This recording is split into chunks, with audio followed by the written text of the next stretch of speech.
Hello, everyone. Welcome to Kahaaniyaan, episode 4. If you've just tuned in, welcome. And yeah, we always look this way. And if you have been watching for a while, we got a little bit of an upgrade in uh, our graphics and stuff. And we also are experimenting with closed captioning. Closed Uh, captioning. Sorry. Yay! No, it's cool. We can actually talk over each other just a little bit too, and it all works. Uh, all right. Let's start by quickly going around our virtual table and introducing ourselves and the characters we are playing before we get into a recap. Let's start with Bashir. Hi. All right. Hey, I'm Bashir. He, him. I play Rahim. Also he, him. Um, Lizard. Let's go with troublemaker. And legally private detective. All right. Next, Morgan. Hello, I'm Morgan. My pronouns are they, them, and she, her interchangeably. I'm busy fighting the ring light, so don't mind me. But I played Tulsi, the naturalist, who made a tree friend last game, so I'm excited to see where that goes today. So, yeah, I'm Only I could excited. add googly eyes to this tree here. Oh. And next, Anino. Good evening, everyone. My name is Anino. I use he, him pronouns, and for this campaign, I play Gojin, who also is known as Nabir, but nobody else knows that yet.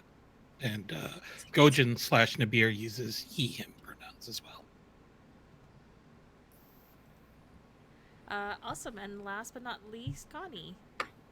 Hey there, my name's Connie. I play Jansali Tahid, who is our doctor. She's a human as far as you're concerned right now. And me as a player, my pronouns are they, he, and she. And you can catch me on Saturdays at 3 p.m. Central on Transplanar RPG, which is an all-trans, POC-led tabletop variety channel. Wonderful. And it is transplaner, not translator. We still have bugs to work out, but you know what?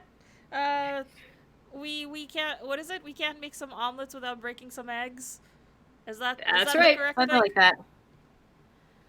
But yeah, you can definitely, with the link in Twitch chat, you can definitely follow us on our Twitter and get all that extra info.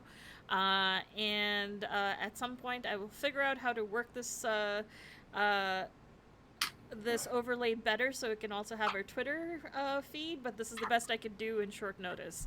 All right. I am Mariam, the guide for this game. We are playing in Quest RPG. And you can find me on Twitter at media_junkie, and you can usually find me skulking around here somewhere on Huetopia as a co-caretaker, and also on the Musafirs and on Prism Bells. Hopefully, yes. No. Why? Why, translator? Prism Pals. Did that work? Yeah, it worked. Oh, no, my life. Yay. We'll call it a win. Call it a win. All right. Now, let's last session. Some interesting development happened. As y'all, if you've been watching, you know that I really don't give the recaps. I let my players bumble their way through figuring out what happened, because A, it's just more fun to watch. B, I don't accidentally give any information that should not be given. Although, I will fill in any necessary blanks that are needed to continue forward. So, who'd like to begin? So, let's see.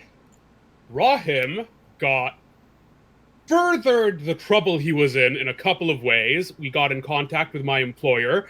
I did some research and realized that I am in no small amount of trouble because my employers are deeply, deeply suspicious people and may be linked to a lot of disappearances in villages over the past while, possibly linked to this ring, and one of them showed up in town and managed to find me while I wasn't at home, which is very worrying. This is fine. This is fine. It's all fine. I guess I can take it over since I just started talking. Sure. Yeah, okay. So basically session 3, we started with a new day. Tulsi got up after, woken up by Johnsley because Tulsi was crashing on the couch. They basically decided to plant one of the ancient seed friends in behind the clinic and made a friend. We don't know exactly how far that's gotten overnight, but yeah, they got a friend. Johnsley got in trouble at work. Then Johnsley and Gohan got into an argument. And then this runner showed up at Johnsley's house at the end of it, right? Yes. With a message meant for Rahim, I believe, asking to meet somewhere to talk about the issue of why he had been employed in the first place. Yeah. It's not great. Yeah, and I believe we ended the session with a meeting at John Slee's house, and with the general consensus that all 4 of us are going to go to this clandestine meeting between Rahim and his employer in the morn. Or was it that night? I think it was like right then. It was that night. He wanted to see me immediately. Yeah. I think we As cut soon as at possible. the gate. Yeah. At your earliest convenience, which is nobility speak for get your butt here right now. Mm-hmm. Like we say, at your earliest convenience, but we need right now. How's Gojin doing? Gojin's fine, if a bit reluctant to go along with this. Still a little miffed that Johnsley dared to call him lazy because he wouldn't just drop his current projects to take care of her very special order that she needed fulfilled because, they were very irresponsible with the security of their clinic. Which I think is so funny because Johnsley doesn't know it was Gojin who left the door open. So if she finds out, there will be hell to pay. But the thing is that Gojin didn't know that it was his fault because he would have assumed that the door just locked behind him on his way out. So. All right. So we start this session with all of you making your way to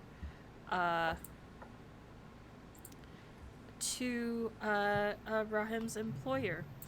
The directions that were given were to actually a really fancy guest house, although it's like calling as you approach or get close, you're still not at the gate. You're maybe like a good 500 meters away or so, but this being called a guest house is like calling the Taj Mahal a motel.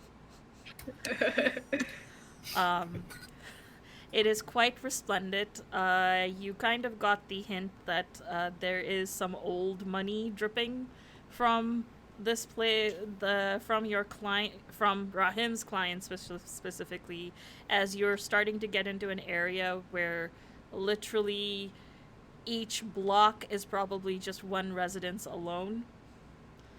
And you see now very nice manicured lawns and pathways with topiaries and an occasional sentinel Sometimes they're made of statues, sometimes they're made of flesh and blood, standing there observing you.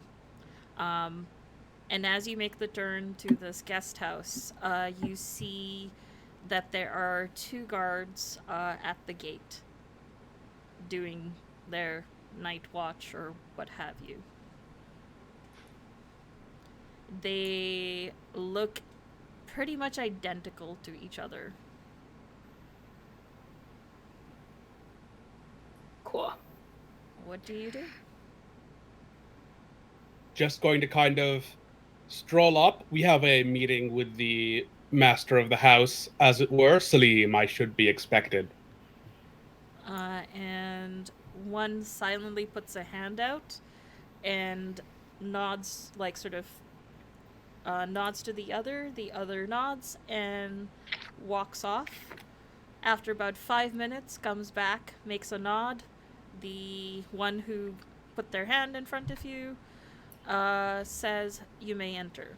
And as you enter, you see, again, luscious lawn and front yard, and there is a beautiful Haveli mansion, essentially, with many facades of beautiful balconies and windows all around the front facing part. This looks like it's a 3-story building, approximately. And the front area looks like it's an open courtyard where even if you enter in the building, it looks like it opens up to the elements.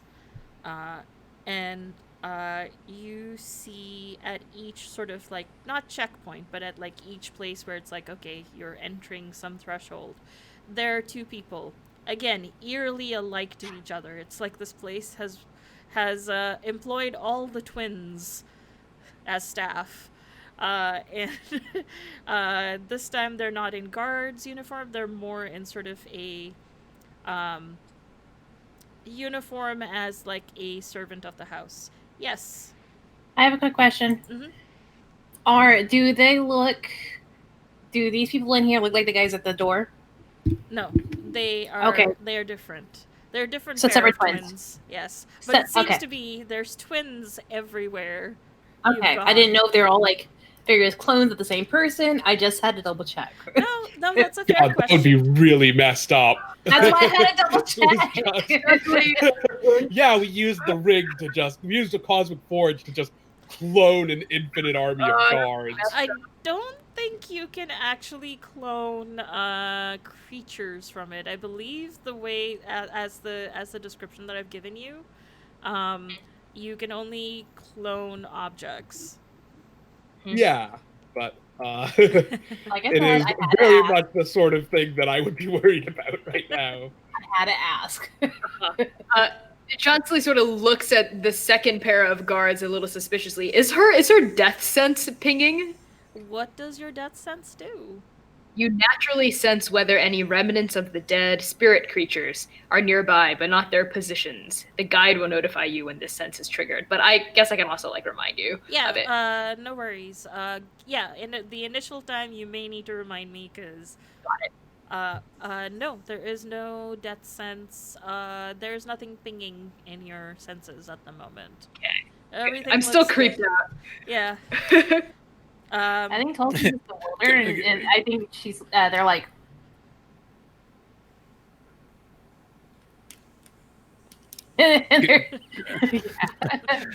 Gojin's just going to look around and just say, I don't know whether to be impressed by the high level of symmetry that's going on here or creeped out that they would go so far as to hire. I'm not sure if you've worked with rich clients often, but the correct answer is, without fail, creeped out. Seems like an awfully eccentric way to show off your money. I do have to admire their dedication to perfection, though, as unnerving as it is. Perhaps we can all learn a thing or two about this symmetry. Johnsily says this definitely within earshot of the guards, though she's referring to them almost as if they were objects or not there. You notice that they have like perfect poker face, as a good staff of a large household should. Mm-hmm. Although their eyes, there's little micro expressions of amusement in their eyes, just a ditch.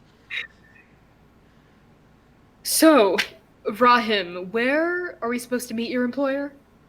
Have I been in here before? Or I don't think so, right? Because I got hired somewhere else. Yeah, this is the first time you've been to their residences here.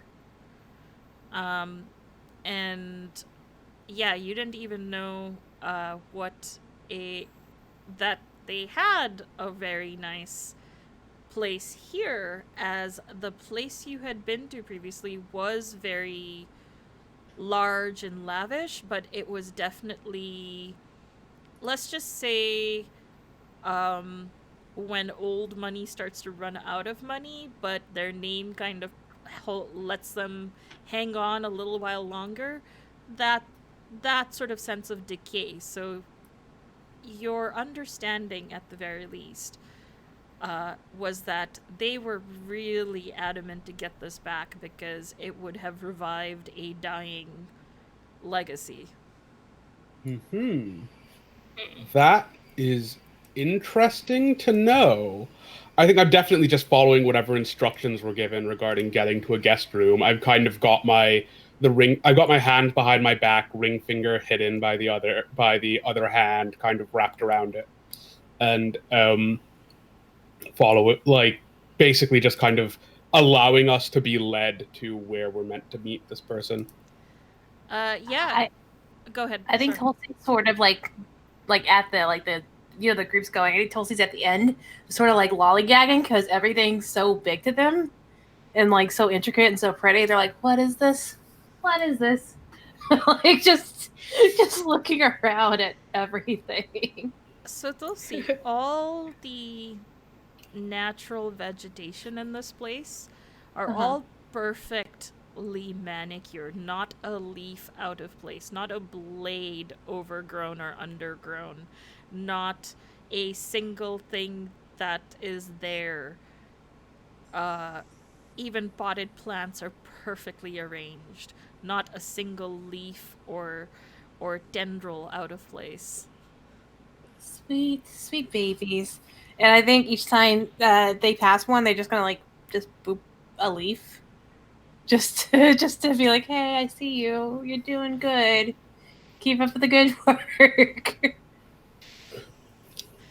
Yeah. Is there a centerpiece around here that looks very, very important, as if it was the pride and joy of the landscapers? Oh no. Okay, so it depends which section. There is a centerpiece to each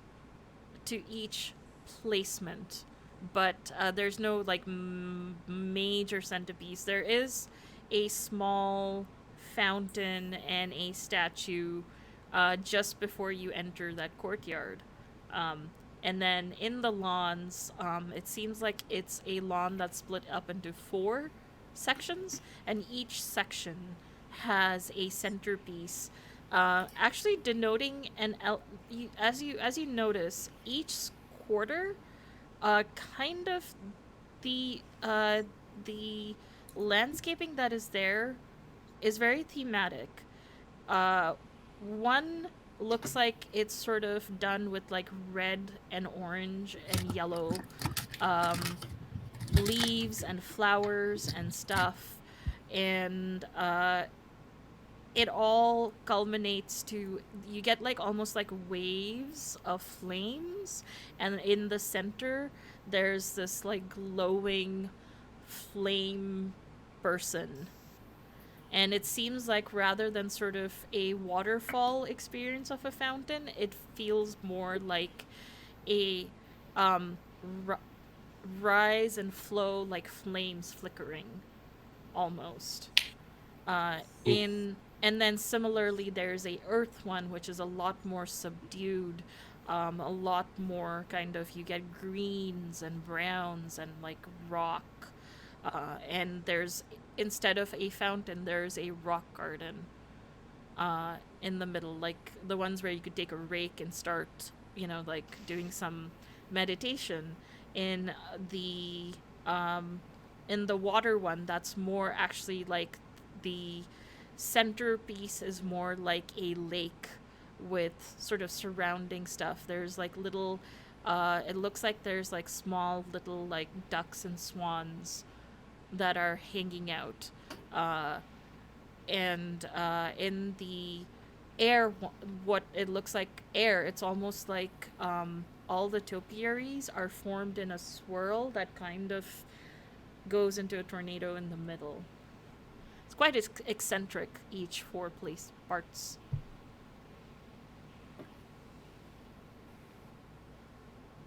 Okay. Trying not to pet a duck, but wanna pet a duck. I think you see whenever you're walking past the water area, Tulsi looks at the ducks, and you can see them just like leaning over, and like their hands start spreading out, and then like they don't. You notice those ducks move oddly. They seem to move in a circuit. And if you look closely, you realize they're not real ducks. They're just like really well painted porcelain or like whatever it is that is floating around. Porcelain I think when Tulsi realizes that, they just get really sad, and they just catch up with the group. They're not interested in anything anymore. What's wrong, Tulsi? The ducks aren't real. What do you mean? Of course they are. They're swimming in a circle. No. What, you mean they're like fake? They're made out of porcelain? I think. I don't know You're material not sure. as well. They look glazed. Okay. Like a really beautiful sculpture. They look like a pot. What? No way. They're real. No, come here. These ducks wouldn't be able to move so convincingly. Yeah, I don't know how pot ducks float, but that's what's going on. Johnsley ambles over. She's still convinced that they're real. It's definitely got her. She looks down at the ducks. Goes, no, they're real. Can I reach one like from like the edge of the? Yeah, you can. I just like I grab it. No, it might bite. So yeah, you're easily able to like almost grab it by the head. Yeah. And it doesn't move, it doesn't flinch, and you notice as you pick it up, there's like a little wheel that seems to just move on its own, and it's just like two it looks like little legs, and it's just going flick flick flick flick flick flick, and just kind of like, and now it's kind of splattering you with water. That's fine. I don't mind water. Put it down. You've made your point. I put it down. And it starts going back in that pattern. Oh, well, it certainly fooled me. That's really weird. And Tulsi just gets like really wide-eyed and leans in. It's like, do you think the twins are porcelain? Johnsley gasps out loud. I go, should I poke one? Are you poking one? I know that's Tulsi just questioning out loud, quietly. I wouldn't risk it. I think grabbing a fake duck by the head is one thing, but if you poked one of these guards, do they have like weapons on their person? It looks like they do have some sort of a shorter sword on their hip, like something for close range. Sure. Johnsley sort of eyes the swords and goes, even if they were fake, they're probably trained to wield those weapons. Let's not provoke them. I think Tulsi's, as they're walking past one, they just give like a squint and they're just like and just keep walking. And like, like Buckingham guards, No reaction whatsoever. So you're not entirely convinced if they're real or not. And Tulsi said they're not real. So Okay. Are you done exploring the grounds? I'm catching up with the group now, yes. I meant collectively as a group. Oh, okay. Yeah, Johnsley's done. She's a little nervous to meet this employer person. Rahim did not slow down when they were getting into trouble. He's very much trying not to call attention to himself before everything goes to hell. Yeah. So as you make your way past the second set of, I guess, foot people, and there's a very clear, like through the carpet, a very clear sort of path to take to what would be, I guess, a lobby of sorts, which is this courtyard that is open to the elements. You see the stars above you, and the moon is full, and there are these lovely wicker and bamboo furniture all around, with a table in the center laden with some snacks, a variety of plump nuts like walnuts, pistachios, almonds, as well as some dried fruit, dried apricots, dried cherries, dried trying to think what Mango other slices? yeah, dried mango slices Yeah. that are more like jerky than like a dried fruit. And aside from that, it looks like a collection of sweetmeats and biscuits. And there seems to be space for cups, but none of the cups are filled. And there is another servant quickly coming in with a pot full of hot something. You presume tea of some kind. Question. Mhm. And I'm Googling right now. What's a sweetmeat? Sweetmeats are basically sweets. Okay, like pastries or something? Pastries, Or... yeah. Yeah, basically. I like that. I just heard sweetmeat and I was like, wait a second, hold on. Those are two words I don't know go together. So that's why I had to ask, because I was very confused as And American. you see a rather off to the side, there seems to be a rather short-haired, skinny little cat kind of meowing in the background, who is totally not my cat, who is making a noise and trying to cover up for it. Who has now stolen my mouse, my computer mouse, with his tail. No! Kitty. Yeah. So there's enough seating. There's like a large, like 3 or 4 person, like sofa, but it's like still of the wicker furniture and sort of daybed sort of a look, as well as sort of individual smaller chairs that are more like stools rather than daybeds, and they're next to one of the sort of like 2 or 3 seater is a hookah that is just getting primed for, you assume, the lord of this house. The lord himself is not here, but the servants usher you into anything except for one particular daybed, and offer you to please help yourself with anything on the table, and there is 2 pots of tea. So I think. Oh, sorry. So Gojin's gonna make the first move, and Gojin's going to secretly break out his new magic ball, and and pour pour one of the teapots into it just to see how it reacts. Wait, is it your ball or is it Johnson's ball? I forgot who got No, it. no, Johnson Lee's thing was a pot. Oh, right. Okay. This was the bowl that tells Oh, friend right, from right. foe. Right, Okay. Okay. So give me a moment while I read that because, yeah, interesting thing happened.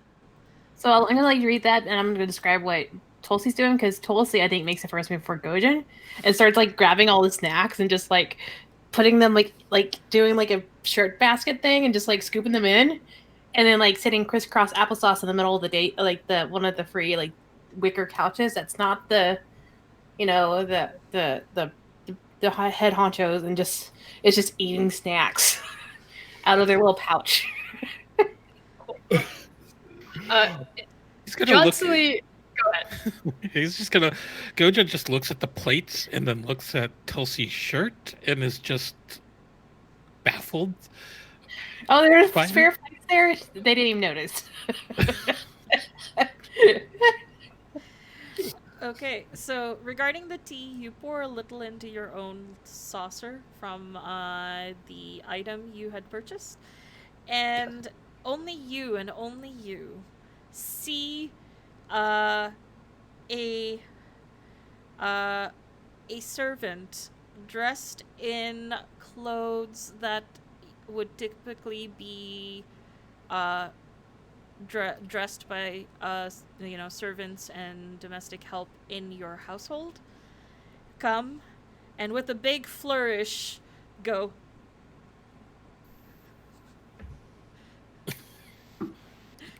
and for the closed captions gives a gigantic ridiculous grin and a big thumbs up. Nice. Okay, so Gojin sips the tea, and he seems to have a very thoughtful expression as he's doing it, as if he's studying the taste, as he scans the table just to rate the matching of the tea to the spread. To see if it's a good pair. Okay. Let's see if it's a good pairing. So if you actually checked which pot was which before pouring, you would know one is green tea and one is a black tea. Did you have a preference, or did it not matter which one you picked? You would have probably picked the green tea first, Yeah. because that's the harder one to prepare. Mm-hmm. Yeah. So the green tea is perfectly prepared for its type, and at the perfect temperature and the perfect strength. And there, you notice that there is a variety of edibles that are meant to be either had with the green or the black, depending on someone's preference. And Gojin just leans back, satisfied at the pairing, and then he'll start taking notes, as if he's trying to remember this experience for future.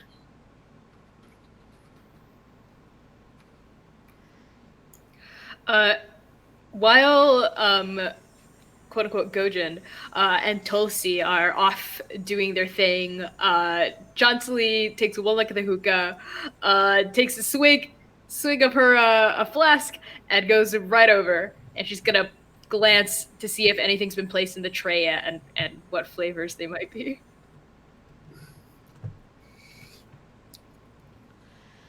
If there's anything. Sorry, we just, for those who are participating in Twitch chat, we just recently got a new command that you can use. So, feel free to use it. Oh, yeah, please, because... And for the captions, it's an ! shot +sign. Yeah. Yes. To add to the counter of how many shots Johnson Lee has had this session. So far, it's 1. So far. So far. Yes. So is there anything you want to do, or shall we skip time to the Lord eventually joining you? What was Rahim gonna do? I think Rahim takes the proper seat at the table. He pours himself like half a cup so it looks like he's drunk some, but he doesn't actually drink any. It's just staying in the thing in front of him. So it looks like he's drunk about half a cup of this tea, swishes it around a bit so that you get kind of some on the sides and appropriately, and he's just waiting and taking in the surroundings and trying to figure out what his escape routes look like once this goes south. Tulsi just stuffing their pie hole, like just. Yeah, Judsley's smoking up. She's smoking and drinking. She's getting a little twisted, a little crossed. Wait, because you she's kind of you actually had the hookah? Yeah. Oh. Okay. Oh. Oh no. After the first couple of buffs, you see some of the servants around, just their eyes widen. Like, oh my god. Like, it has that how dare, but not saying anything. Whoops. Judsley doesn't notice immediately. She's like puffing on it, and then she sees the looks, and the realization hits her. And she sort of says out loud to no one, like kind of flustered, like, well, why have it out if you don't want it to be used? And she puts the pipe down and Rahim just says, it's decorative. And doesn't bring up that, if he knew this, he probably should have warned someone about it. But, as you drop it, a servant very quickly goes and unhooks the pipe part and comes back and hooks a new one. And points it towards the daybed that is empty at the moment. Johnson goes, I'm more of a stool woman myself. By the way, I disinfect and clean my mouth regularly, so that was just kind of rude. And she gets up and goes to a stool very pointedly and sits down. She's a little, I don't think she's smoked in a while, so her head's a little, her head's pounding a little with the nicotine. It is strong. It is it's a very interesting blend of tobacco and opium. Oh. Not enough to really knock yourself out, but enough to be chill. Yeah, So Johnson has fruit syrups of like stuff, not opium. Oh yeah. Yeah. It's got oddly a very floral scent, like roses, and fennel, and a little bit like sugar, almost like similar to ban, which is a digestive and a mouth freshener had after meals. Mm-hmm. So it's a very pleasant flavor. Yeah. Flavor mix. Yeah. Very aromatic. Okay. So Johnsley's gets angry, right? She sits down and then she passes out. Like in all ways but physical, she's passed out. She just sits there. And one of the servers comes up and looks at the rest of you and says, should Madam does Mimsab require any assistance? Maybe a blanket and a pillow. And scurries away and comes back with a blanket and pillow and puts one gently under your head and hands you the blanket. And scurries away. Johnsley goes, I don't need this. I'm fine. I'm upright, she says as she slowly becomes horizontal. That pillow is soft. I feel like you're sitting next to Tulsi, on the couch, and you're just sort of just leaning into Tulsi, and Tulsi's just nom nom nom. I think it's dangerously close to face planting in your tray of food. No one said tray. It was shirt. Oh, right. I'm sorry. Your shirt. Your shirt of food. Rahim's just like, lizards don't sweat. But if they could, to just be sweating, it realizes, oh no, I've got 3 people killed. Yeah. Johnsley's out of the fight. Sorry, y'all. Gojin looks at the rest of them and he just whispers aside. This doesn't look like it's going to go well for you. Yes, well, the good news is I still have an ace up my sleeve. The bad news is it's a terrible ace to pull out. All right. And at that, Gojin makes sure to sit as far away from them as possible. That's a good move. Yeah. Okay. So, about maybe 10 or 15 minutes of all of this happening in game time, you hear a commotion coming ahead of you, and you see a very well-dressed man approach, wearing like the best like royal silk clothes, a sherwani, which is like a really sort of like formal coat with a that's sort of like very long sleeved and long style. Long sleeve, long hem, like long it goes hem, yeah. It down almost past the knees generally. yeah, almost Um, almost half calf sort of a thing. Yeah. And under it you see a dhoti and a very ornate chappal, which is like sandals, but they're sort of, I call them elf shoes because they kind of look like, you know, the Christmas elf Oh, they have shoes the where curve on them. yeah, they've got a curl, Yeah. but they're not like elf shoes. They're just, that's the way I like describing them. They've got a bit of a curve and they've got like embroidery on it. And he walks a measured pace and is flanked by 4 other people.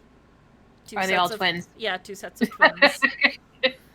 Had to double check. Are they? Is it quadruplets? No, they're 2 sets Oh. of twins. Okay. Except the each bear flank him. So there's one of the bear on each side. Okay. And as he goes, he sits down in the middle on the daybed next to that hookah that has already been puffed a little. Oh boy. Johnson's just pressing it. You know, you gotta puff it a little bit to get Oh like yeah, you gotta warm it up. I was warming it up for you. She doesn't say that, but she looks over. And and one set of twins kind of sit in front of him, in front of the daybed, but on the floor, kind of cross-legged. And the other 2 stand behind him. And just stand. And he says, "Well, well, well. What name did you give him?" Salim. "Salim, I see you have brought backup with you." Yes, I'm afraid the nature of the job changed recently, and several of those who became involved inadvertently wish to be here to clear up their involvement in the matter. Especially as I do feel that the contract that was signed was not entirely transparent as to the nature of this investigation, which may become relevant for some of them and their desire to be involved or not be involved with this matter. How so? And Rahim kind of brings his claws out from around his back and folds them in front of his head so that like the ring is on display. This is not an heirloom jewel to signify the current ruler of the family, as I believe we are both aware. And the state of the estate, as it were, does not seem to be what was presented to me when we first met. As such, I do feel that we need to talk about it, especially as several uninvolved people have been entangled, and I felt that they would likely be entangled whether or not I brought them here. As you can see, they aren't really in a position to be contesting matters if you disputed the nature of this disagreement. And he kind of looks back towards Tulsi, who's just snacking, and Judsley, who is passed out more or less. She's conscious. Yeah, she like woke herself up. She like woke herself up a little bit, but she, is sipping at her flask and is looking around at the guards. But she's like chilled out, like physically chilled out, mentally kind of jazzed. Gojin in particular, I think, wanted to plead non-involvement in the matter, which is why he accompanied me here. Which may be worth... Gojin, would you like to cover that before this gets some degree of unpleasant in all likelihood? Yeah, that sounds about right. And Gojin is actually sipping and enjoying the tea, watching everything going down. So, the Lord is listening calmly, but staring right at your ring, and he says, Salim, Salim, Salim, you had to put that ring on. This is generally why you specify things like don't wear the ring in the contract, yes. Well, generally, people, when they find heirlooms, do not try them on, as it is not theirs to try on in the first place. Well, what I was sent to find was not a ring, was it not? Surely trying on an uninvolved ring before taking the heirloom off of it would not have been an issue, according to the deal signed. And indeed, if you can find a way to remove the heirloom from the ring without issue, I would be more than happy to part with it. Well, you can either work for me until it falls off itself. I'm sure you know how it works. Or we can simply take your finger. I believe I have done some of my own digging into the past around the ring, which is, of course, the risk of hiring a private investigator like myself. And considering what I know, and considering what I have told you about myself, I believe you should understand that I am not keen on working for your family. And I believe that you also understand that I can summon several million gallons of water into this room at any moment, and that removing my finger may not be in the best interests of any involved. Well, there is a chance you could summon several hundred gallons of water. Or, you know what can happen if that doesn't. You'll get very sad. You'll become very extremely sad. And hi, my name's John Slee. I work at Healers down the street. Pleasure to meet. That little charity over there helping the less Poor and fortunate. Yes, the sick and of less fortune. That is, I'm a healer by trade, John Slee by name. It's pleasure to meet you. My associate here, I told everything to them about the consequences. We don't have to go over that again. Clearly. And at this point, the Lord turns to Gojin and says, well, clearly you wanted to show that you had nothing to do with this. You're free to walk away if you want. Or perhaps if you do not care for my investigator, perhaps I could convince you to work for me instead. Well, that's tempting, but I don't really know how I would go about starting my own business as a tea merchant if I was to work for you. But if it's all the same, I wouldn't mind just enjoying the rest of the spread neatly, as he he adds, glancing over Covered in crumbs. at Tulsi, who is food remnants on the face. Yeah. And just like sort of just doesn't even know the comment, just sort of like watching. And also when you notice when he said the less fortunate sort of looks at Dulcie just eating. Oh yeah. Oof. Probably a twig still in her hair, like some leaves, like, that it's all up in there.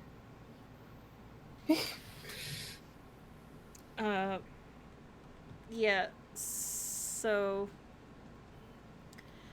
he looks and he says, well, are you ready to call that bluff? Are you going to drown this entire Haveli? And Rahim's leveling the ring, but clearly isn't planning to go through with it with 3 other people in the thing. Probably would have if it was just him in here. But, so I think he levels it, and he kind of meets eyes for a moment, and he says, look, if you leave those 3 out of it, we can handle this fairly. But we can handle this, you with your enormous resources and army of paid goons and familial connections, and me with my dashing wits and inestimable good looks. But if you do decide to bring collateral into this, this could get messy for your family and whoever has to handle your funeral preparations. Oh. Are you threatening me in my house in front of my hospitality? Yes, I thought we'd kind And of move past a bit. And at this point, you see that the 2 guys that are standing behind him have got their hands to their hilts and are kind of moving away to kind of like get the daybed and him out of the way. In addition, you see that the two guards that were in front, just sitting cross-legged, have now uncrossed their legs and are now almost in a sitting position that's ready to strike at a moment's notice. To be clear, I am fully aware what's happened to the other villages you've worked with and what your family has worked with and what your family is willing to do to them. Oh, Tulsi, start juggling. We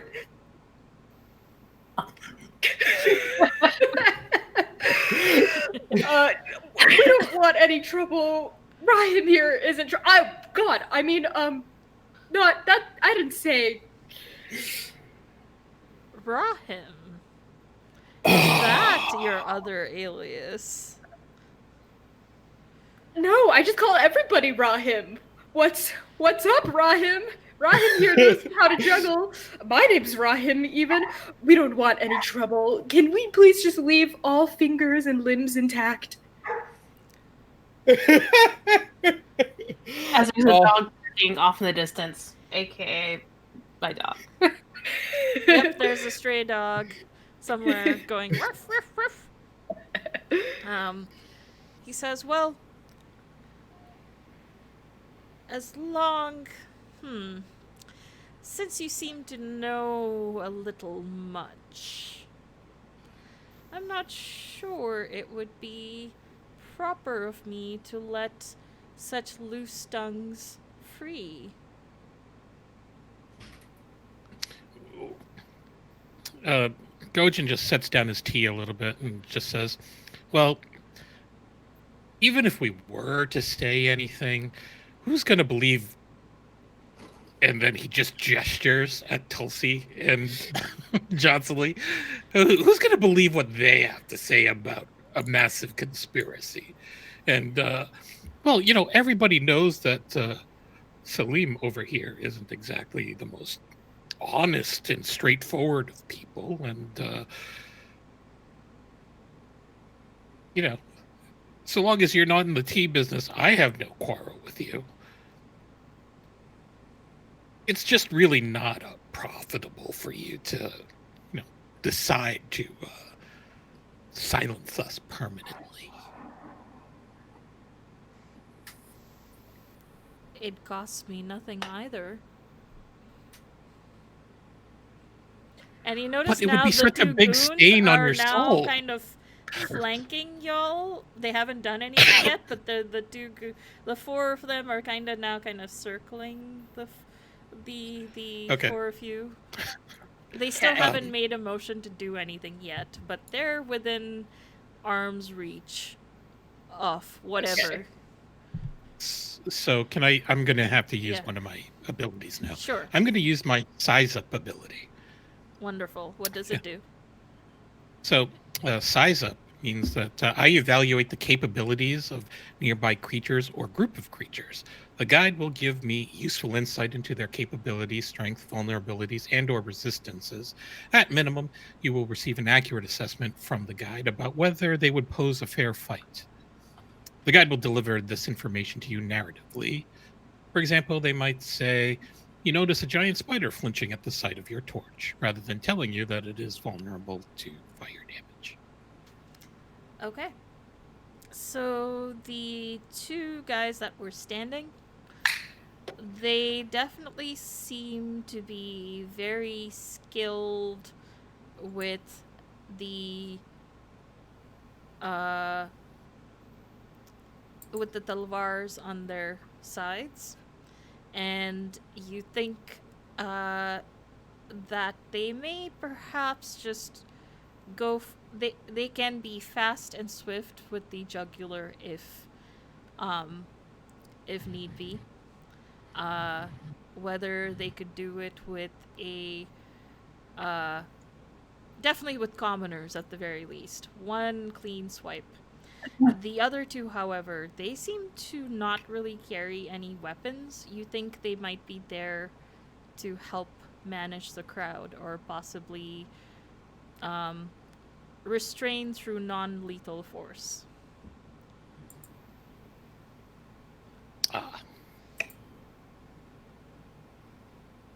That's what you size up as you see them. The Lord does not seem to be worried one little bit. You also notice that stray cat inching closer as things are getting more dense. And you know for a fact cats tend to run in the opposite direction. So it's odd that this cat is inching closer and closer. What if it's a tiger in disguise or something? Oh, we'd really be screwed then. Is it an actual cat or is it forced on as well? It seems to be moving in a cat-like way. Its tail swishing. It does not move in any perceived pattern. Okay. Okay, Rahim's tail just kind of twitches behind him. Look, Lord Saab, I get that you're not thrilled with this turn of events, but this doesn't go. The next few minutes, if this continues, don't go as you think they're going to go. I recommend you let the others go, you forget that they were a part of this, and you deal with me however you see fit in trying to escalating this situation. All right, I think now is a good time for a D20 roll, please. Excellent. From just Bashir or from all of us? Just Or? from Bashir. Since Two. this is Bashir's. Oh no! Yeah. Oh, that went very poorly. Oh no! Similar to the previous results, he does not. To him, you don't have any cards or aces or anything up your sleeves that you can play right this moment. And he is. It looks like he is done with this conversation here. He says, "I'm sorry. Had you not brought them, perhaps they would have been spared, but now I do not want any more loose ends. I will not let my uncle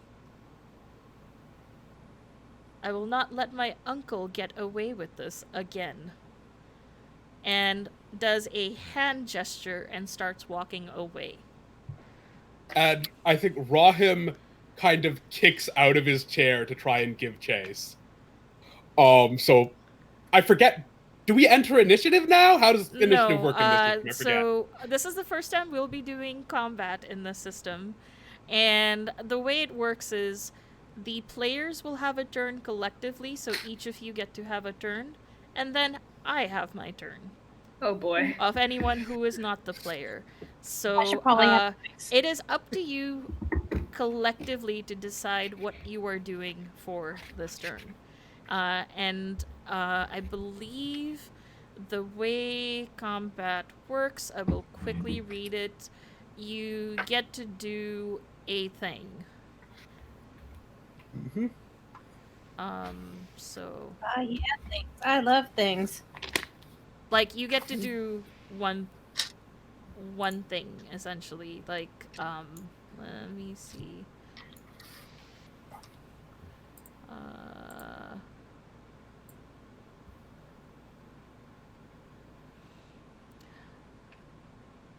So let's just say you get to do one action for the time being. And oh, there it is. Found it.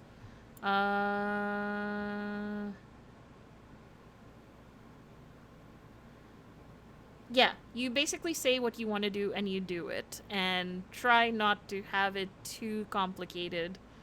If you're using ability, you get to use one ability, essentially. And if things are nearby, you can act. Act the same round. If it is not close enough, then you spend your turn getting close enough. All right. Got it. So, because there's no initiative or even a who goes first all the time, it is up to you each time it's your turn what works narratively for who does what. So Rahim. Oh. To set the scene, as the Lord is getting up to walk away, the two sets of twins are now moving towards you to do something hostile. Go ahead. So, Rahim's plan is basically he's going to be trying to smash through the guards and get at the Lord to take him hostage and see if he can get information on what's going on here in a bigger sense. And I don't know if talking counts as an action, but basically yell for the others to run and then rush in and try to. I think take the dude narratively, hostage. what you want to do this turn is what you do, whether it's Got it. a hostile action, whether it's a talking action, or whatever it is, just so that everyone gets same amount of time or similar time in turn.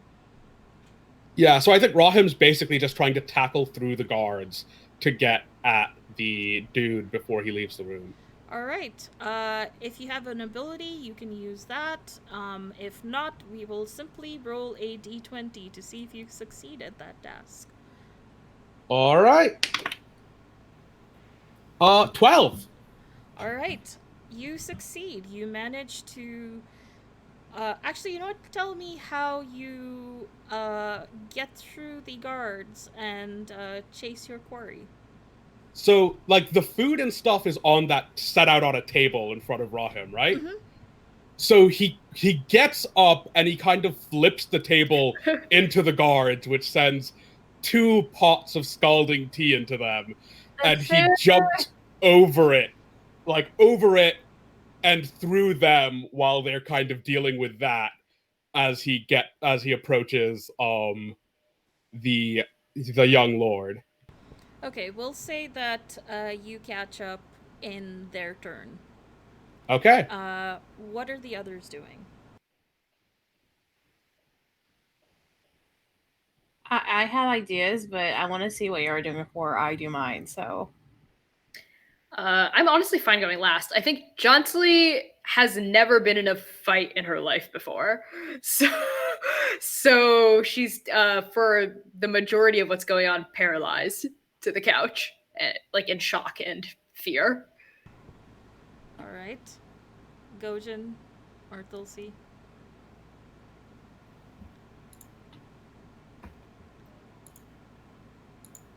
Gojin just stares sadly at the upturned table of food and tea. And he's just going to... He's going to take his quarterstaff.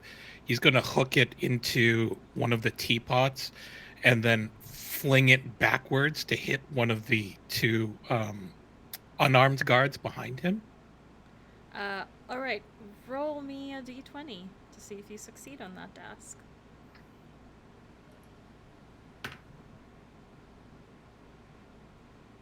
$16. 16. All right. It is successful. You do exactly what you do, and there's a splash right on the face. It's gonna sting.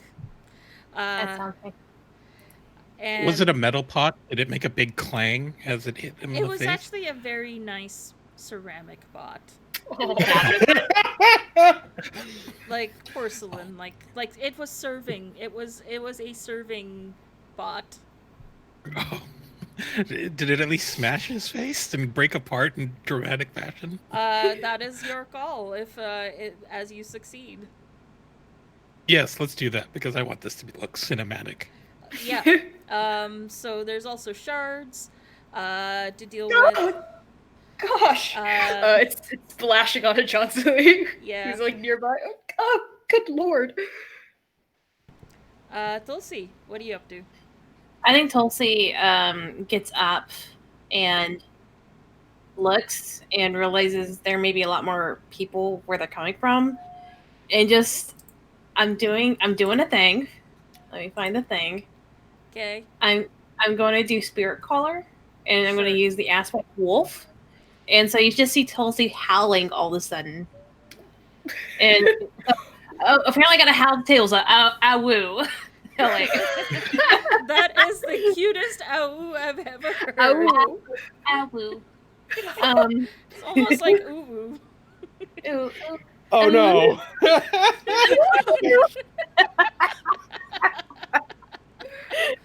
Ooh. So, woo! And for the next hour, creatures affected by the spell can outrun any other creatures while traveling by foot. So, I'm imbuing up to 6 nearby creatures. So that's myself, Gojin, Rahim, and Johnsley. Mm-hmm.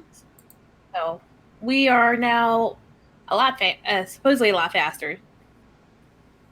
That's what it says. So Cool. And that was 2 AP points. I'm down to 8 now. Awesome. All right. What does it feel like when it affects us? I'm gonna say that there's just as you hear Tulsi just howling because all of a sudden this covered in food and the rest of the food crumbled to the ground as they get up. So there's crumbs and probably some stains and like touches on the things and leaves in the hair. You just hear this loud howl come from the small body, and all of a sudden you'll just feel like this wind, like sort of like this nice breeze flow through you, and like sort of pushing you in whatever direction you want to go. Mm-hmm. Mm-hmm. Yeah. As soon as that woo hits Johnsley, it's like bam, she's been spurred into action. She like flings her arms about as she gets like a few shards from that ceramic pot that smashed over the unarmed guard's face off of her body, and she tries to do a cool backflip off the edge of this couch, but I don't think she succeeds very well. She's not acrobatic by any stretch of the imagination. She's a very average, like physically person all around. So she sort of stumbles, catches her feet. She goes, "What, Tulsi? What is this?" Run. I don't know if I can say it or not, but yeah. Yeah. No. You get to say it. But then now, you notice that. Okay, so we'll deal with the guards that have been affected. So one that gets smashed in the face with a teapot is pretty much now kind of running away screaming, dealing with the fact that his face has been scalded. And the other one, his twin, is going to go after probably the person who hurt his twin, Gojin, and will try to restrain you. I activate sneak attack for 1 AP. So when someone attacks anyone besides me, I can spend an AP to instantly knock unconscious a guard or a minion or commoner. So if this dude's a minion or commoner, I basically he goes to grab Gojin. I think he gets to roll the attack. It doesn't say if it's before or after they resolve the attack. And then I instantly knock them out, which here I think is kind of, as I pass, I grab him with my tail and just slam him into the ground real hard. Sure. I feel like I'm not supposed to roll. I think it just happens because that's the danger. So yeah. So I think you get restrained, but instantly the tail whips around and kind of just knocks him flat. Yep. So he is pair of unconscious twins? for 10 minutes or until someone wakes him up. Yeah. So falls to the ground. Yep. The two with the swords unsheath their swords, and one is going to go after Salim/Rahim, and the other is going to go to the other very major threat at the moment, which seems to be Gojin. And they will strike for 1 hit point. So you get stabby, you get slashed, you get slished. Do they have to roll for that? I probably should look it up, but let's just assume that they rolled and they rolled okay, or they're not supposed to roll. Okay, let me check. I don't think you do. I think because as far as I know, as a guide, you don't roll anything. It's always the player. Do we roll to defend? Oh no! Sorry, my bad. Oh. You only need to roll the die for NPCs when they make attack against players or using abilities that require die rolls. All right, so let's do some rolly rolls. I was gonna say, like, one of my abilities involved counterattack, which is dependent on what the enemy rolls. So Okay, cool. I rolled. So the guard that goes after you, Gojin, actually rolls a success. So you may use your counterattack. No, I can only use it if the enemy rolls a tough choice or worse on a basic attack. Interesting you say that, because that doesn't happen to you. That happens. That happens to Bashir's. Salim/Rahim's character. So that twin gets caught up on your tail and trips and falls on his face. So you actually still are able to get away scot-free from this pandemonium. You notice at this point the cat is inching forward still, despite, but it seems like it was going to do inch forward closely, but kind of just stops and watches and looks Good at to know. everything. It's a house cat sized, and just watches. Clearly, it seems like you have this under control somehow. And The servants all around that were there, it seems like they're not really, like they're basically not guards or servants, seem to disappear. You think when servants disappear like that, two things happen. Either they're running away or they're calling for reinforcements. And the Lord turns around, sees the pandemonium, sees you trying to catch up with them, and he starts walking a lot faster. And now it is back to all of you again, all the PCs. All right. I think it's most dramatically appropriate for kind of everyone else to resolve their stuff, and then we do Rahim and the Lord. Cool. Oh boy. So what's going on? How many guards? One of them is unconscious, right? Well, one set of twins is down. One actually did attack Gojin, and Gojin got slashed. And we also got raided, I believe. I am not really paying attention to the stream, but oh my god, thank you. Wow. Thank you so much, Dicey Amazons. Hello. Hello. Thank you so much. All right. Hello. Yes, so one pair of twins down. The second pair of twins, one just tripped and fell on their face by Rahim's tail. The other has slished and slashed Gojin for 1 hit point. John Slee's just gonna call out, we have to get out of here now! There's no time to waste! They're gonna bring more guards over! And I guess that's her turn. She's not gonna fight. She's a doctor. She doesn't know what she's doing. Yeah. So she is just gonna book it. she's gonna run. Are you And running towards the entrance away, like try to get out of this place? Yes, Okay. very much so. And keeping her eyes out for any guards that might be coming to heed the servant's call. Also, so for my spell, and I'll put it in the chat. For the next hour, creatures affected by your spell cannot run any other creatures while traveling by foot. I think you're not muted in one of our calls. Yeah, the voice chat's doubling. There we go. Yeah, there. I Bravo, forgot. Morgan. I'm looking at Zoom, so I'm assuming Zoom is like the main thing. So I'm like, so much. Cool. So John Slee just zips right past the fallen hookah, sort of goes, I'm so sorry, I couldn't stay for you. Zips right past Rahim, and Are zips you sure right you don't want to past... take it with you? That's the devil in her head.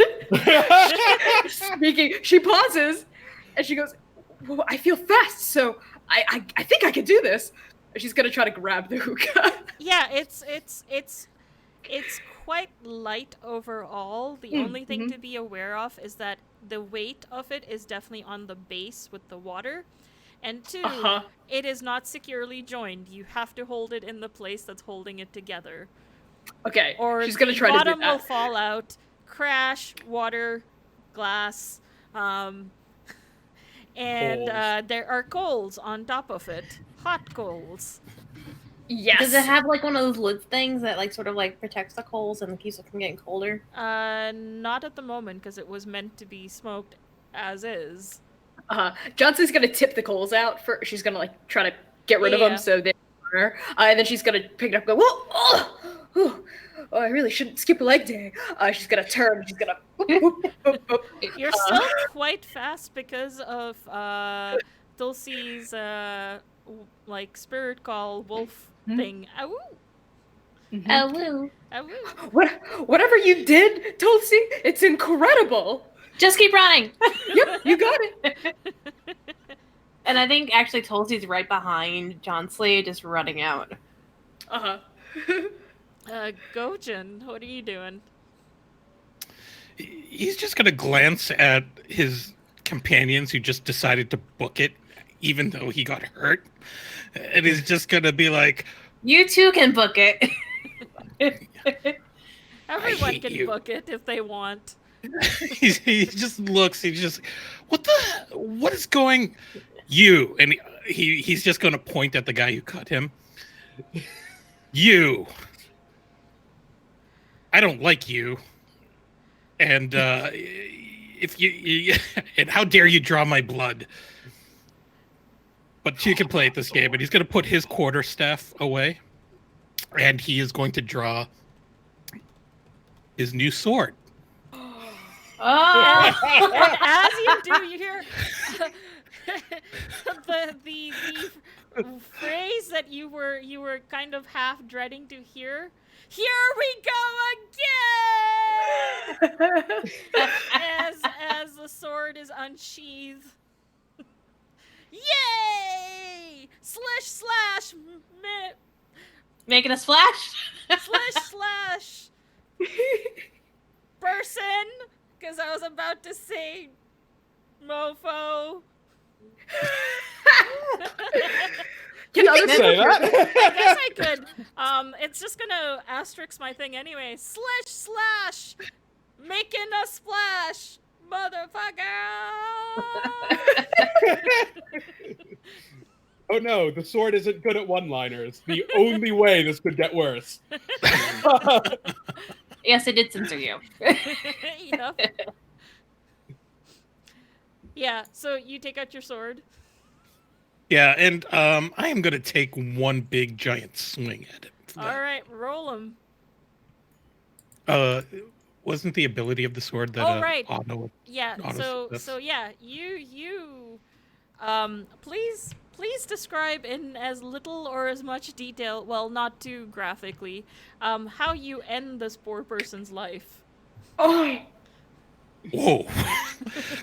So the way he drew his sword in sort of the Iaido kind of way, where he attacks with the slash as he's drawing it out.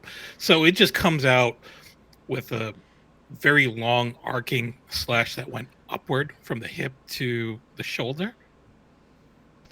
As it screams its one-liner. Yep. And while the others were made unconscious through various shenanigans, you're pretty sure this one's gonna be unconscious permanently. oh my god. So it's straight up dead? Forever. Well, Yeah. if you weren't booking it, you could perhaps, but you were booking it. Yes. Yeah, so that happens. Salim/Rahim, what are you doing? So I think Salim isn't seeing what's going on behind him. He's kind of hoping that everyone's making a break for it. The sword sounds aren't great, but he's just basically trying to tackle or grab the young lord. Which, with to your have a- speed at the moment, you do actually catch up. In fact, Yeah. you catch up so fast, you actually run ahead of him. So I think I just kind of get ahead of him, turn around, and kind of wheel around in front of him, my massive frame taking up the corridor, and kind of try to, I think, grab him by the throat. I have some pertinent questions regarding an investigation. Do I assume I roll for that? I think you roll to essentially grab him, yeah. Yeah. That is a 19. So I grab the heck out of him. Oh yeah, you grab the heck out of him, and he's just like and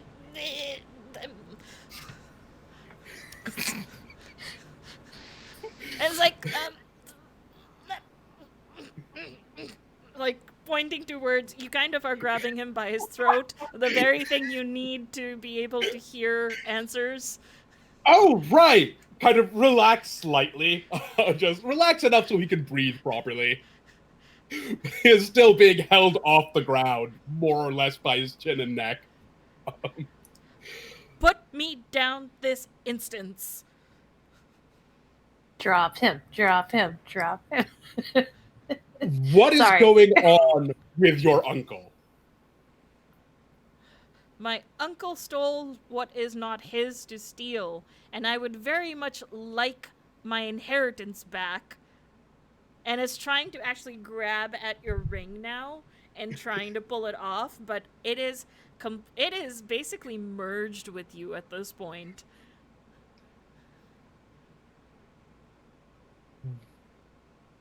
Why did oh, let's see. Why didn't your uncle keep the ring, considering how important it is to your family's entire business? Why is he getting rid of this much power? I don't know. He was never like the rest of us. And is now like, why isn't this coming off? And is now fumbling in his pockets for a very tiny, like, it's kind of like an apple knife. And is now trying to, like, get under it. I think Rahim kind of reaches into his coat and pulls out the death hand and then puts it back in.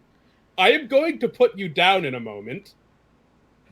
If I have to do this again, I am talking to whichever family member arranges your funeral. You get that, right? And we will come back to that in a moment. So, Gojin, as you finish that, there's no one else currently hostile towards you, except a very curious cat who is neither hostile nor friendly, just staring with little lamps for eyes with the whatever flickering illumination there is in this place. Gojin's just gonna stare back at the cat and just say aloud to it, "Are we gonna have a problem?" Gojin tries to intimidate a cat. The cat actually shakes its head. Oh, it understands. It knows. Okay, because I like cats, and he's just gonna book it after Rahim, because he's still pissed. He's even more angry because that guy basically ordered his death and forced Gojin to be violent, which he was not very happy about. Dulcie and Junsley, as the two of you are fleeing, you can actually just flee right out past the second set of guards that was there and the guards at the gate, although they do not seem to be responding to any commotion whatsoever at the moment. Like it doesn't seem like anybody had gotten to them yet, so they kind of see you fleeing and turn confused.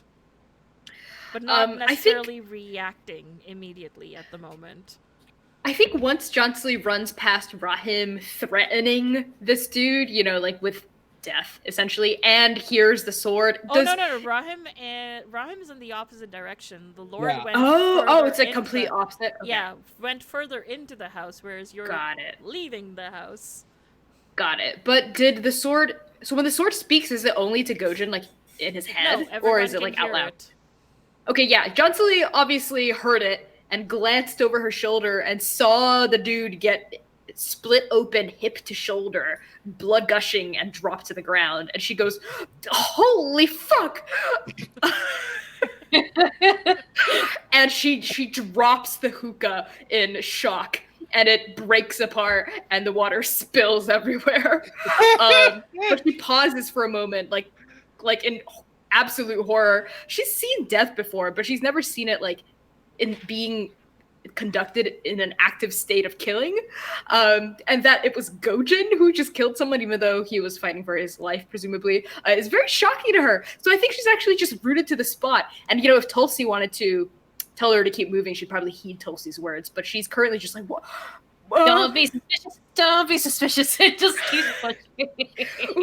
As she allows herself to be pushed, but she's looking back horrified at the scene of mayhem behind her. You also notice Gojin talking to the cat, and the cat shaking its head. What in the name of the gods is going on? I'm okay. Tulsi's like on a mission. Like, nope, we gotta get out of here.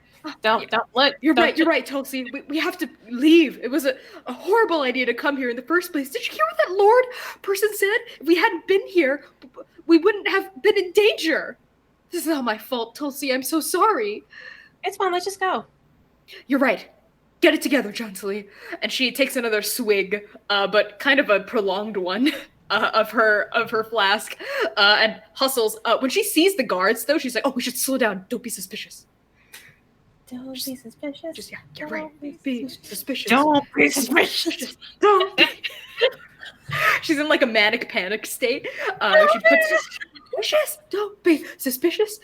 Okay. Hello. We are guests and leaving now, please. Yes, the food was very good. Thank you. Yes, thank you. Yeah, and they seem to be a little confused at the sudden exodus of the two of you, but they don't stop you, as it doesn't seem like they have had any commands to stop you. Mm-hmm. And then just keep running. And as you go by them and you're now sort of out in the lawn and the fountain and everything, you kind of see out of the corner of your eye a servant running up and sort of very hurriedly talking. And the guards suddenly listening and turning and looking at you and now grabbing their swords. Keep on running. Run! Your swords are short anyway. Just run. I noticed that earlier with a very keen perception of mine. She's gonna dash. Okay. We'll come back to you shortly.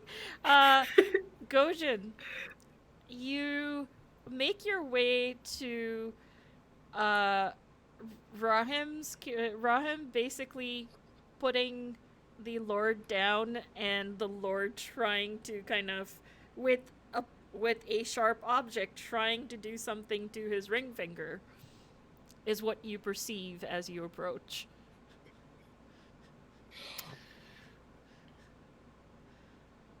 Gojin is just going to smack the guy upside the head with a lot of disdain. All right, roll to smack.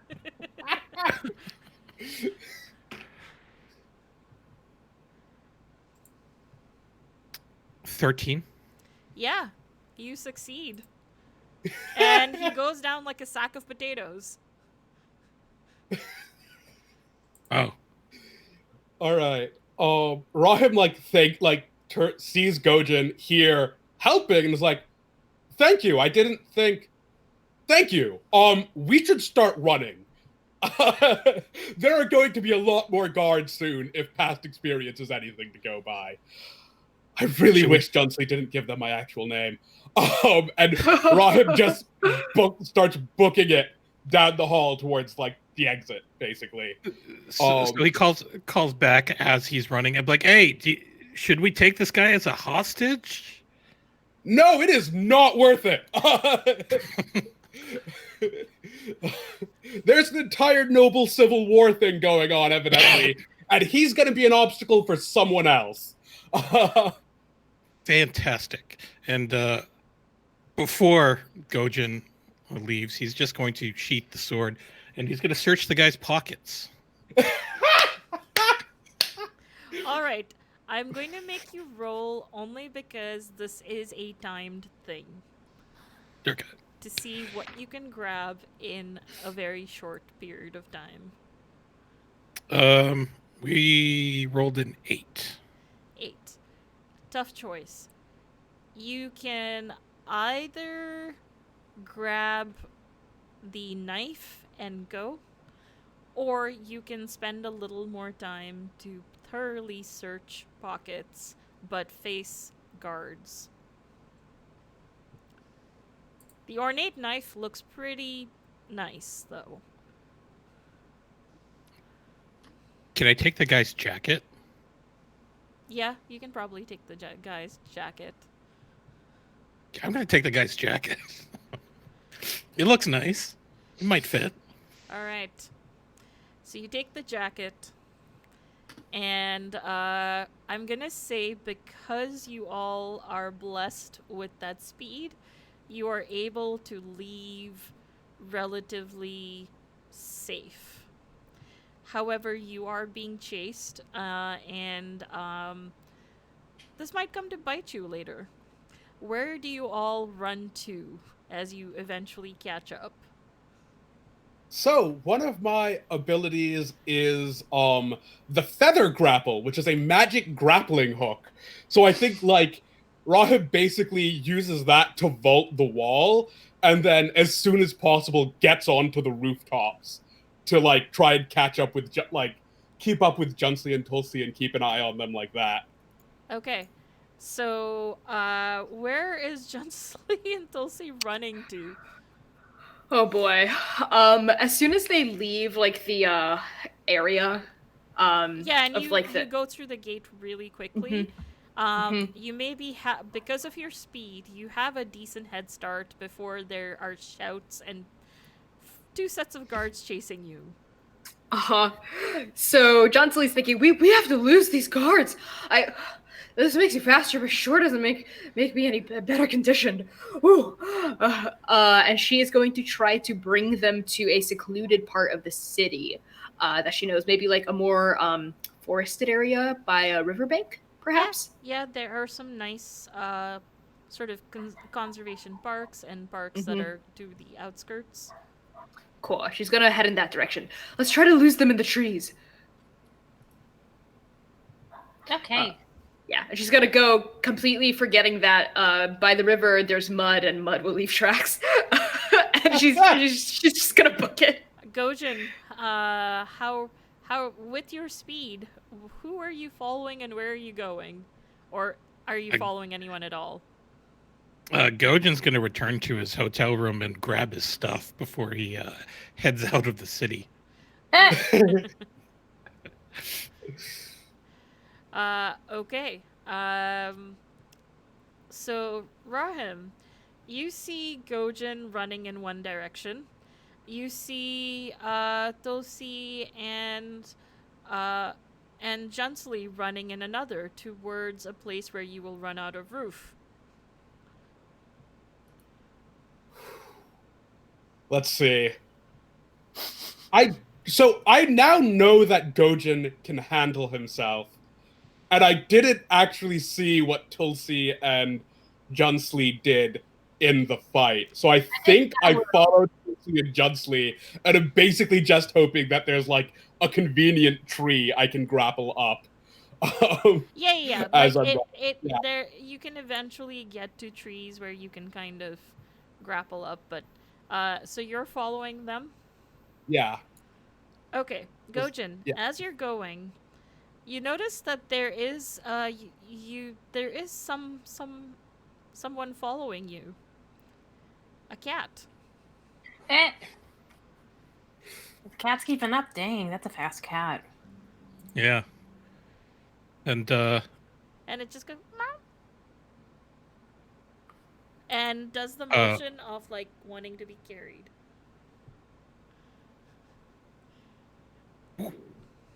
what are you? And he doesn't hesitate. He just picks up the cat and throws it onto his shoulder and continues on his business. And the cat's perfectly content to basically be a what is it? A neck warmer. Yes. Okay. So we will quickly, as we get close to the end of this particular episode, first deal with the three of you. You eventually will catch up with each other. Do you want to make yourselves known to each other?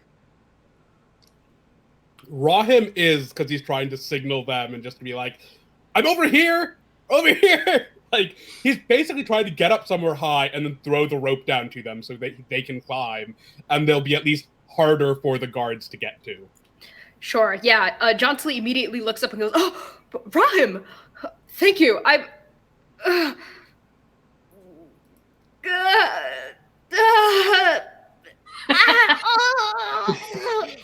she slides down the rope. Tulsi. Okay, I can see that I didn't plan this out as well as I thought I had. Can you pull me? I don't think I can get up. I think he's just trying to pull. Can you It's reel like me Tulsi in? pushing from the bottom. Yeah, I think Tulsi's trying to like push. Hurry! The two of you, faster! Reel me in like I'm a fish. Do it! I gotta catch up.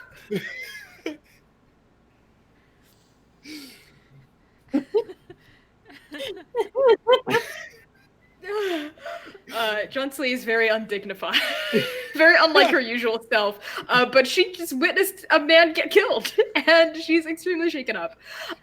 So she's pretty much like a in shock kind of mess right now. I think once John Slate gets up into the trees, Tulsi's gonna look at them and be like, "Shh," and then all of a sudden you see like their eyes starting to like glow like a yellow color, and I'm gonna do another ability thing, and you're gonna see them shapeshift into a clouded leopard. Johnslee loses her grip. On I made whatever. sure that you were up there for. Okay. Ross like barely grabs her. What? Holding her. What the fuck? What the fuck? What the Rahim's like fuck is spread out happening? 2 limbs. He's got his tail wrapped around another. He's kind of holding onto her shoulders. Please Tulsi! grab the tree. I don't actually carry people very often. Tulsi, why didn't you tell us you had this condition? You just see like this big just leopard cat just sort of just sitting there, and then all of a sudden once I probably hear some people coming. Yeah. Just sort of you hear like- guards kind of running, looking all over the place. You see Tulsi just sort of hunching into a stalking position and start making their way, and you just hear the low guttural cat towards the guards. The guards look at you and decide tonight's not the night to deal with a wildcat. Smart And NPC. They decide to be like, we'll find them tomorrow, we'll find the tracks or whatever, and just goes off. Mm-hmm. So And then now once- you are actually in relative peace. So once they go off, you just see this cat just sort of just lop back and just hit the tree and just "Meh." Tulsi? Is that you? Rahim kind of starts slowly lowering Junslee down.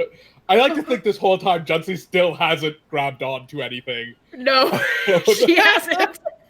No, He's just she's kind of trying useless. to gently lower her from the tree. My question is, Mariam, did I see the dead body while I was running out on my way out of the thing? Yeah. Okay. So the dead body's a bit of an escalation, but that was kind of thank you for coming, and that was it was very brave of you to be there. I'm sorry for probably ruining your lives.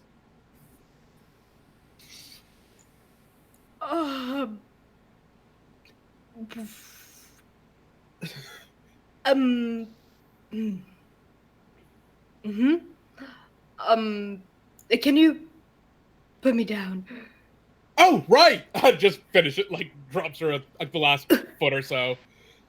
Are you okay? Did either of you get injured? Physically, I am miraculously well. Emotionally, I've been shattered beyond recognition. Tulsi, are you still in there? And the cloud leopard just sort of just gives a headbutt. Oh, you can't talk in this form, I'm assuming. Is it like the leopard instincts are wrestling against your human intelligence and you have to fight not to eat me? Is that what's going on in this situation? Sorry, my first time witnessing a child transform into a big cat. You see, Tulsi just to play, just goes, Okay, I'm sorry. I'm sorry I was a child. I didn't... She just runs back and it's ah. Johnslee turns to Rahim and says, to answer your question, no, I'm not okay. We almost died. They had swords out. They cut Gojin. Gojin killed one of them. That's well. Well, I'm going to be honest. That's better than this usually goes for me. I'm not currently digging arrows out of myself, so I'm kind of inclined to call this a win in terms of, oops, you found a giant conspiracy from your employer. That said, we should probably find Gojin and make sure he's okay. Oh my goodness! What if they got him? Like, Rob just kind of thinks about that dude who got Gojin, as it were, in the thing, and Gojin just knocking out the Lord. I think Gojin's probably physically all right, but we should find him in case we do not want the body count to rise that much. No. We should find him pretty quickly. Yes, definitely. Gojin did the kill. I didn't see any of that. I was busy running, but like. Yes, no, I saw He had a sword. I think that sword that he got from the auction, it was screaming. It spoke. Sentient it seemed to. Body. Yes. Oh, I thought that was one of the guards. No, it was the sword. I swear it. It seemed to revel in bloodshed. Monstrous construct. We have to save Gojin and quite possibly the guards from Gojin. Do you know where he went? Yeah, this is gonna be like dealing with Rahman all over again, isn't it? Yeah, we should find Gojin. I know where his hotel room is, so we can at least check that. Okay. Yeah, we should start moving. And then we'll have to inform your employer as well, because you told the Lord who you work for. Yes. And then I'm going to have to burn they have my actual name. That is very inconvenient for me. Oh, you gave us your actual name. I appreciate that. Rahim, I'm so sorry. I clearly shouldn't have. I didn't say anything. I'm sorry. It just came out. I've never been in a high-stakes life-on-the-line negotiation before. Yeah, Well, while you're having this crisis, let's we all had our lives ruined tonight, so we've got that in common now. As you blubber your way to Gojin's hotel room, let us quickly go to Gojin first. Gojin, you arrive at your hotel room. Nobody's there. Like, no one. It seems like no one's followed you there yet, except for the cat, who is now your neck warmer. What do you do in your room? Yeah, so Gojin starts packing up his things. Thankfully, he has not put down roots in this city. So the fact that he did commit a bit of a murder in self-defense, just a little bit. So just a smidge. Once you're in the room, the cat kind of gets off and starts meowing and just kind of like hanging out in your room. Well, Cat, we're not staying. I'm probably in a little bit of trouble. So we're probably going to need to travel because, that guy has a very rich and powerful family. And at some point, as you're packing and talking to the cat, back turned, you hear a voice say, "Are you sure you want to abandon your friends?" And as you turn around, you see a rather disheveled, older man, maybe in his 50s or 60s, munching on a leftover biscuit that was in the room. And I was like, yeah, are you sure about that? And the cat nowhere to be found. Ah! Oh my god! Did y'all see Morgan and I like freaking out?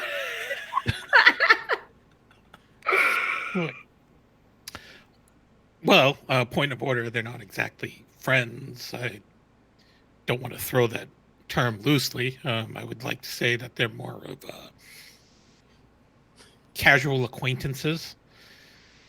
But I don't know where they are, and I should. Why are you human?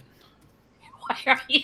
Well, You don't go around asking people that, keep Gojin. tabs on my nephew, of course. Wait, I'm sorry. What? Not your nephew. Not you. I'm.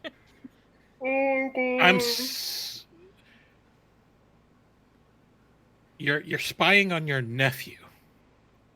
Yeah, and then y'all came along with the thing that I was trying to hide, if I might add.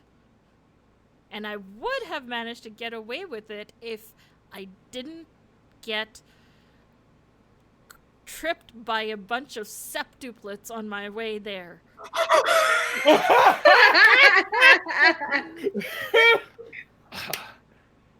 Those kids are the worst. You're telling Do they have a me. dog? Sorry. He's just gonna. And now, since it is now resurfaced in the world, well, this is gonna make my job harder. Wonderful. Wow. Okay. This sounds serious. And Gojin sits down on the bed and stares at the old man. And at this point, you hear a knock on the door.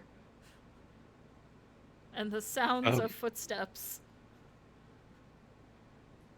Do you say anything, Rahim, as you knock? Gojin? Gojin, are you in there? It's us. We're not followed. Are you okay?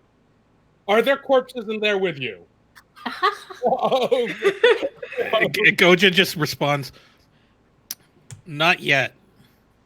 Oh, I'm not sure which question that answered. I don't like it for either of those. But can I come in? Yeah, the door's unlocked for the moment. Rahim opens the door, kind of turns to the side to see if the others want to go in first. And Rob opens the door, sees the other person in there, freezes. Who's this? Or do I see the person? Yeah, Did you I, see a very disheveled man wearing very simple clothing, about like 50 or 60 years of age, and says, "Ah, the idiot who found that thing." Excuse me, I'm doing the best I can with an unfortunate turn of events. Johnson Lee walks through the door right as this is happening and goes, "You know, Gojin, you really should lock your door considering the fact that you almost... Ew. Hi." and does like a sort of like a very silent this and a Johnson Lee just shudders.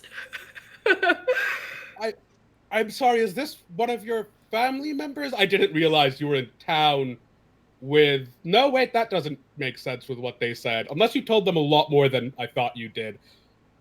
Sorry, who are you?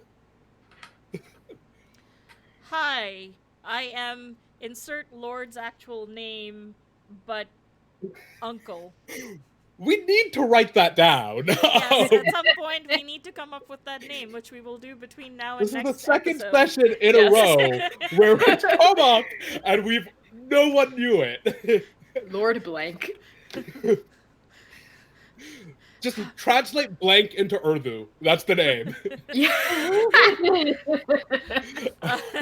I was gonna go with the most. I was gonna go with. No, I have a couple of ideas. I'm gonna decide off stream. Yes. You realize from that name that this is the uncle that everyone's been searching for. Mm-hmm. What? No. No. The nephew person was super rich, very mean, but very clean. I don't... Gojin, how did you meet this stranger? You haven't. This is the first time you're meeting the uncle.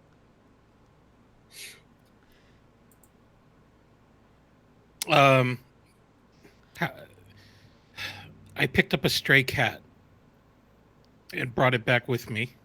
And then the stray cat turned into this dude. Oh, hey, you can do that too. Yeah, nice to meet you. Hi, I'm Tulsi. And you need to meet your Zoom.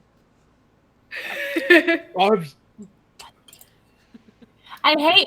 It's just I'm just not used to it. Mm-hmm. Sorry. Were you the cat I was feeding yesterday? Maybe.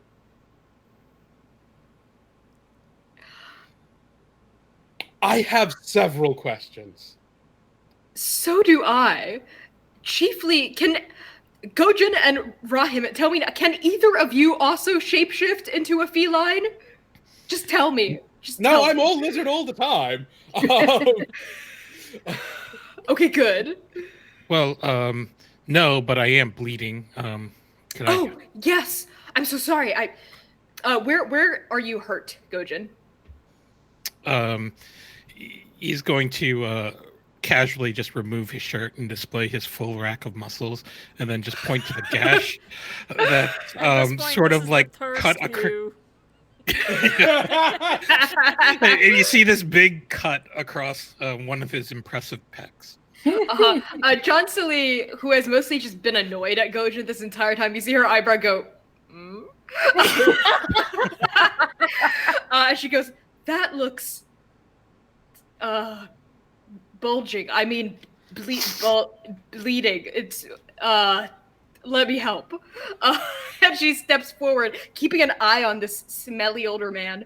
I don't want to assume he's smelly, but disheveled. The smelly older man whistles and just sits there watching the whole time.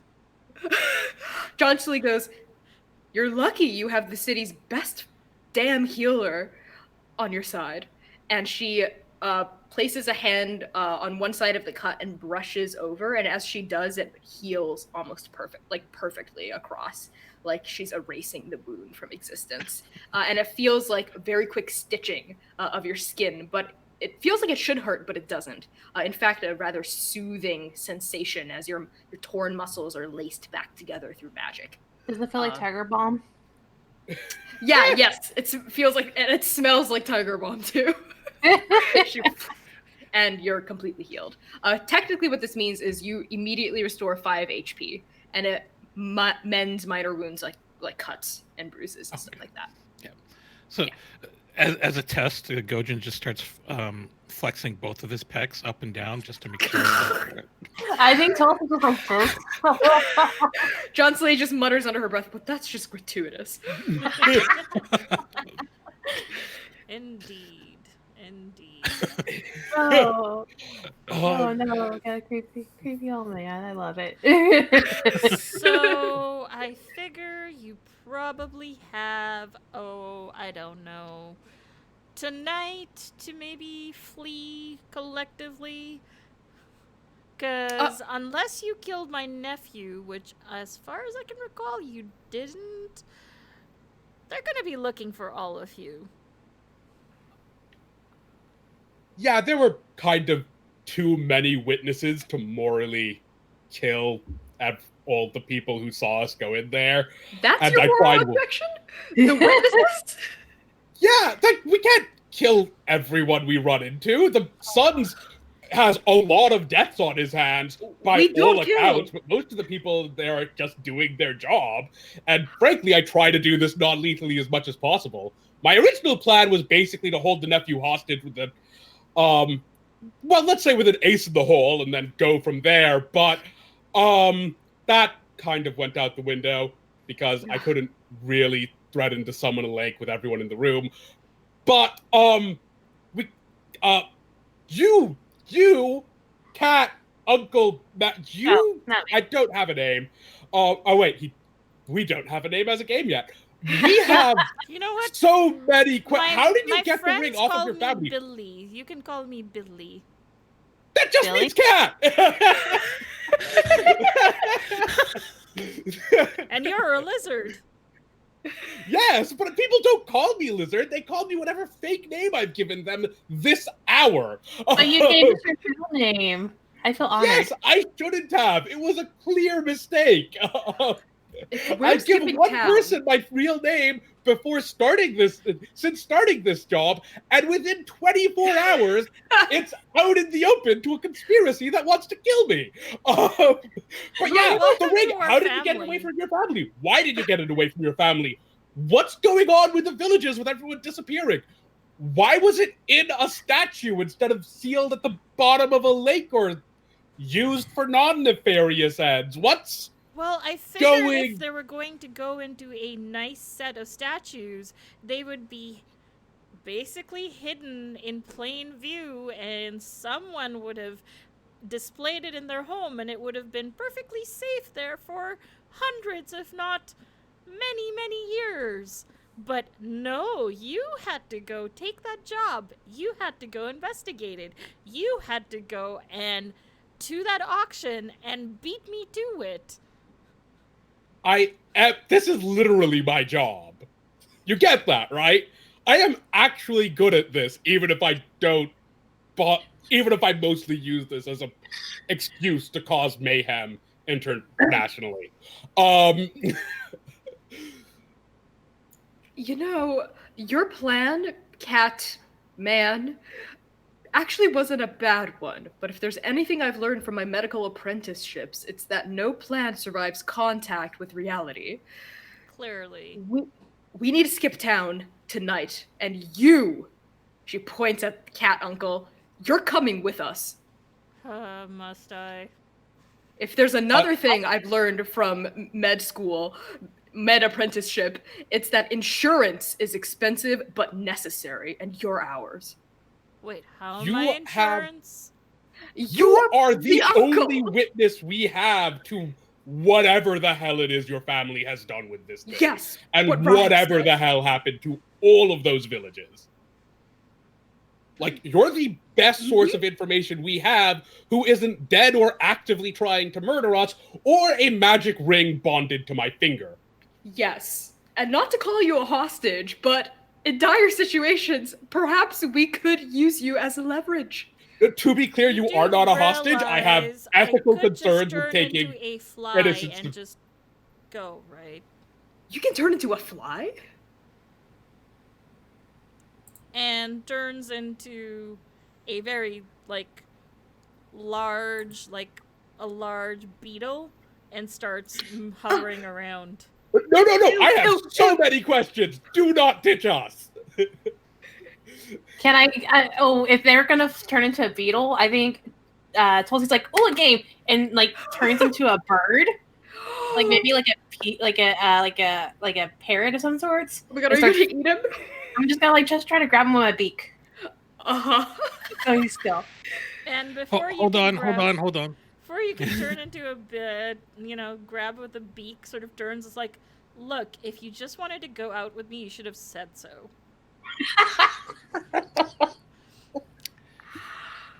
Excuse me, they are way out of your league, first of all.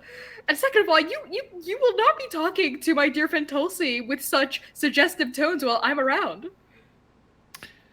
Point. However, you know what? We should probably... You're right. I think I'll accompany you for a little while, because it's far interesting to see what this one does with it, and points at Rahim. Great. All right. By any chance, could you give us some information on everything around this while we run for our lives? I need a pack. I don't know about y'all, but I need to put some clothes in a suitcase and get my house in order before I leave. Oh, have right. some- You guys don't have go bags. Or you two don't have go bags. Yeah, you guys should do that. I'm going to grab my case from my room. We'll meet at yours and then start running for our lives. Once Yeah, you're wake up my tree. So your tree. I think the tree is probably should be on the lower rung of your concerns. no, I gotta let them know I'm leaving. Well, sure, you can say goodbye. I have to. Oh my goodness, I didn't even get to turn in my 2 weeks' notice at the clinic. Oh, how are they gonna Okay. fill my shoes? So we are a little over 11. I'm gonna say, with this is a good place to end as you figure out what you're gonna do before you skip down. Um, and we will call it end of session.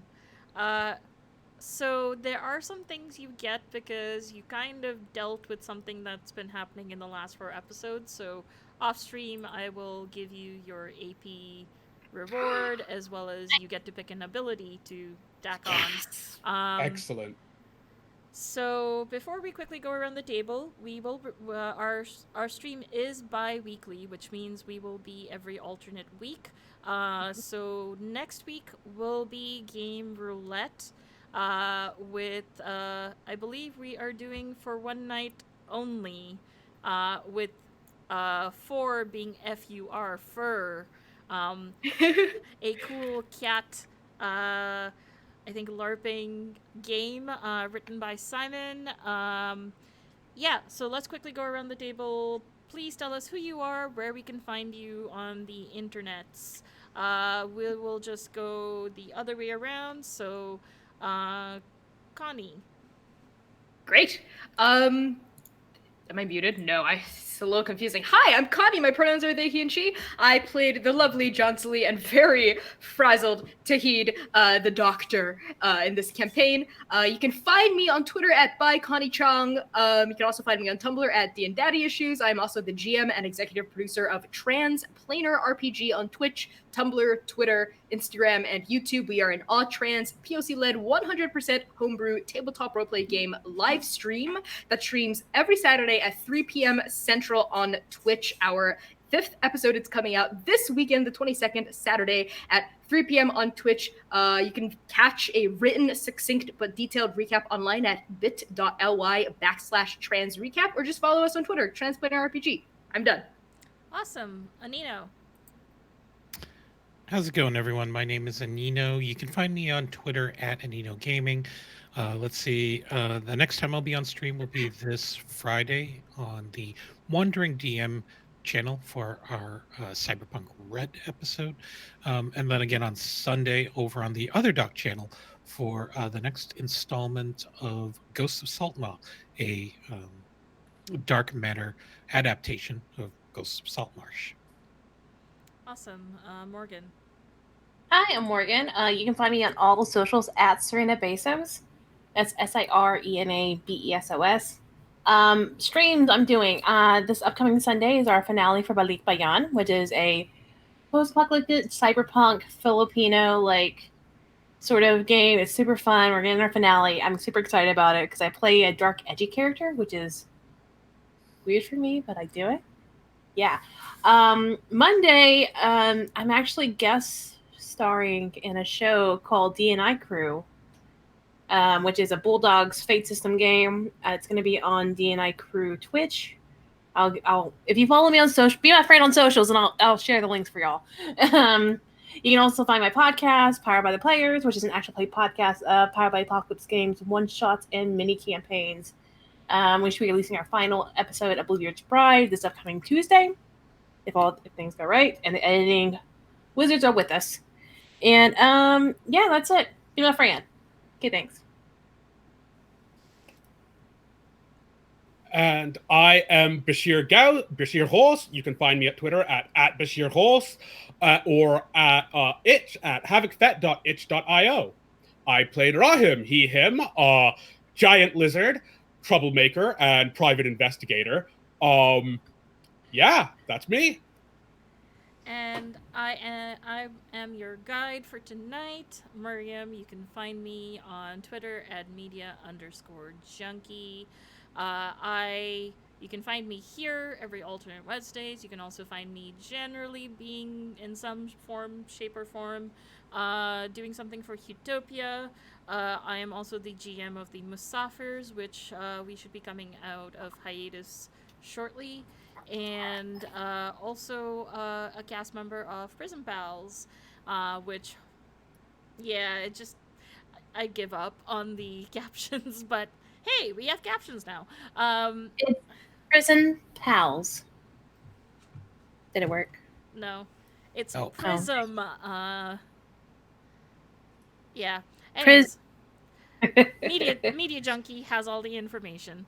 And like I said, we are every alternate week, so we should be back 2 weeks from now in September.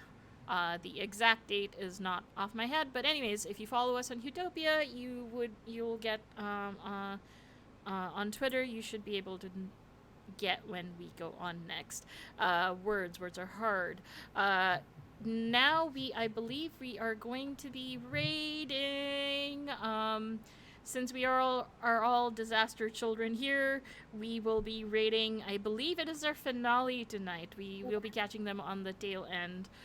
We are raiding Unnatural Disasters with Simon and crew on All Nerds here.